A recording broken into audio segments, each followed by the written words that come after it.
Chicken ధరలు ఢమాల్. ప్రస్తుతం నిత్యావసర వస్తువుల ధరలు సామాన్యులకు చుక్కలు చూపిస్తున్నాయి.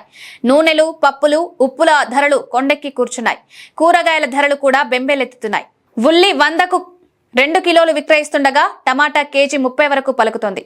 ఏ కూరగాయకైనా కేజీ 80కు తక్కువగా లేదు. దీంతో ఏం కొనేట్టు లేదు, ఏం తినేట్టు లేదని పేద మధ్యతరగతి ప్రజలు నిట్టూరుస్తున్నారు. తాజాగా కోడిగుడ్డు ధరలు కూడా ఊహించని విధంగా పెరిగాయి. రోజు రోజుకు ధరలు పైకి ఎగబాకుతున్నాయి.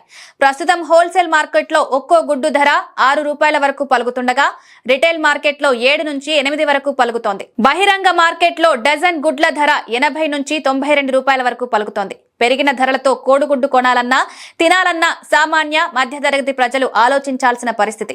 ఈ ఏడాది ఆగస్టులో ఒక్కో గుడ్డు ధర 6 నుంచి 6.50 మధ్య ఉండగా నెల రోజుల వ్యవధిలోనే గుడ్డు ధరలు పెరిగాయి. 30 గుడ్ల ట్రేను కొన్ని ప్రాంతాల్లో 190 నుంచి 210 రూపాయల వరకు విక్రయిస్తున్నారు. 100 గుడ్ల ధర 700 నుండి 800 వరకు పలుకుతోంది.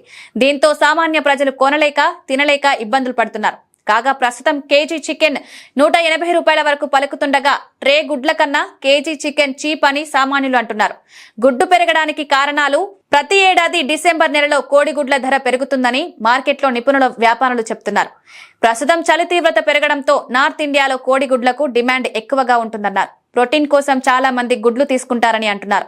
దాంతో పాటుగా డిసెంబర్ 25 క్రిస్మస్, జనవరి 1 న్యూ ఇయర్ వేడుకలు ఉండడంతో కేక్లకు డిమాండ్ పెరుగుతుంటుందని, కేకుల్లో ఉపయోగించేందుకు బేకరీ వ్యాపారులు బల్క్లో కోడిగుడ్లను కొనుగోలు చేస్తారని అంటున్నారు.